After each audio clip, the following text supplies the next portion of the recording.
अंधेरीतील सेवन hills रुग्णालयाच्या संभाव्य खासगीकरणावर मुंबई काँग्रेसने तीव्र आक्षेप घेतलाय।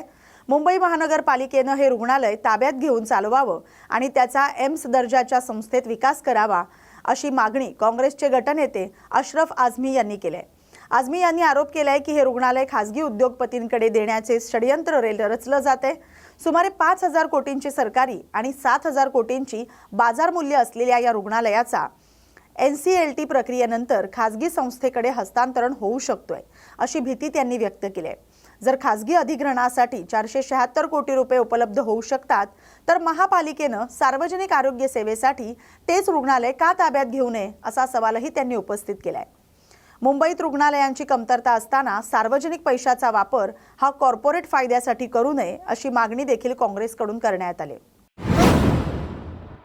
गोरेगाव पूर्व येथील सिद्धार्थनगर म्हणजेच पत्राचाळ पुनर्विकास प्रकल्पातील रहिवाशांना त्यांच्या पुनर्वसन सदनिकांचा ताबा घेण्याचं उच्च न्यायालयाने गुरुवारी आदेश दिलेत। न्यायालयाने स्पष्ट केले की प्रलंबित वाद रहिवाशांना सदनिकांचा ताबा घेण्यापासून रोखू शकत नाही, तर सदनिकांबाबतचे इतर मुद्दे प्राधिकरणांद्वारे स्वतंत्रपणे सोडवले जातील। या प्रकरणात रहिवाशांनी आपल्या ताब्याबाबत तयारी दर्शवली, तर काहींनी आधीच सदनिका घेऊन वास्तव्य सुरू केले। म्हाडानेही सदनिकांच्या दर्जा आणि कामकाजावर विश्वास व्यक्त करत काही रहिवाशांनी ताबा घेण्यास अडथळा आणल्याचा आरोप केला होता। न्यायालयाने म्हाडाचा युक्तिवाद मान्य करत इमारतीतील दुरुस्ती दायित्वाचा कालावधी आणि करारानुसार प्रक्रिया पार पाडण्याचे निर्देश दिलेत। या निर्णयामुळे प्रकल्पातील रहिवाशांना त्यांच्या नवीन सदनिकांमध्ये ताबा घेण्यास मार्ग मोकळा झालाय। 1.25 वर्षापूर्वी 9 डिसेंबर 2024 रोजी कुर्ला पश्चिम स्थानकाबाहेर झालेल्या बेस्ट बसच्या अपघातातील मुख्य आरोपी आणि बस चालक संजय मोरे याला उच्च न्यायालयाने जामीन मंजूर केलाय। न्यायमूर्ती RM जोशी यांच्या एकलपीठाने दिलेल्या आदेशात मोरेला विद्युत बस चालवण्यासाठी आवश्यक प्रशिक्षण न दिलं गेलं असल्याचं नोंदवलंय।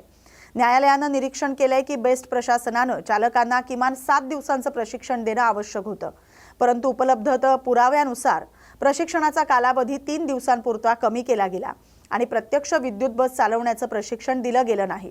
त्यामुळे या अपघातात मोरेसह बेस्ट प्रशासन आणि संबंधित अधिकारीही जबाबदार आहेत। या घटनेत 9 जणांचा मृत्यू झाला होता आणि अनेक जण जखमी झाले होते। मात्र न्यायालयाने जामीन मंजूर करताना भारतीय दंड संहितेच्या कलम 106 अंतर्गत निष्काळजीपणामुळे मृत्यू झाल्यास जास्तीत जास्त 5 वर्षांची शिक्षा होऊ शकते असं नमूद केलंय।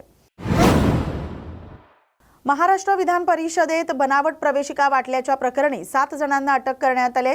उद्योग मंत्री उदय सामंत यांनी विधान परिषदेत कबुली दिली की महाराष्ट्र औद्योगिक महामंडळाच्या नावाने बनावट लेटर हेडचा वापर करून प्रवेशिका वितरित केल्या गेल्या होत्या। सचिवालयाच्या सुरक्षा चौकशीत धक्कादायक माहिती समोर आली की विधिमंडळ सचिवालय आणि मंत्रालयातील कर्मचाऱ्यांनी संगनमताने हा प्रकार केला होता। या प्रकरणी दत्तात्रय गुंजाळ नावाच्या बाहेरच्या व्यक्तीचा समावेश आहे। सरकारी नियमानुसार 48 तासांपेक्षा जास्त अटकेत असलेल्या व्यक्तीला निलंबित केलं जातं। त्यानुसार विधान भवनातील मनोज मोरबाळे, महेश दुंपलवार, स्वप्नील तायडे, लवेश नाकडे आणि मंत्रालयातील गणपत जावळे, नागेश पाटील या 6 कर्मचाऱ्यांवर निलंबनाची कारवाई करण्यात येणार आहे। प्रवाशांच्या मागणीनुसार दादर रत्नागिरी रेल्वे गाडी सुरू करण्याचा प्रश्न आता मध्य रेल्वे प्रशासनाच्या चर्चेत आहे। मध्य रेल्वेचे अधिकाऱ्यांनी स्पष्ट केले की 5वी आणि 6वी मार्गिका पूर्ण झाल्यानंतर या रेल्वे गाडीला प्राधान्य दिलं जाईल। गुरुवारी छत्रपती शिवाजी महाराज टर्मिनस येथील पत्रकार परिषदेत मध्य रेल्वेचे महाव्यवस्थापक प्रतीक गोस्वामी, मुंबई विभागीय रेल्वे व्यवस्थापक हिरेश मीणा आणि वरिष्ठ अधिकारी उपस्थित होते। त्यांनी मध्य रेल्वेच्या यशाची माहिती दिली, ज्यात वातानुकूलित लोकल फेऱ्यांची वाढ, तरघर आणि गव्हाण स्थानकांची निर्मिती आणि महसूल वृद्धी यांचा समावेश होता। रेल्वे अधिकाऱ्यांनी सांगितलं की दादर रत्नागिरी रेल्वे गाडी सुरू झाल्यास 6 ते 7 लोकल थांबवावे लागतील आणि लोकलचा वेळापत्रक प्रभावित होईल। त्यामुळे रेल्वे गाडीच्या सुरुवातीसाठी 5वी आणि 6वी मार्गिका पूर्ण होणं महत्त्वाचं आहे असं त्यांनी स्पष्ट केलंय।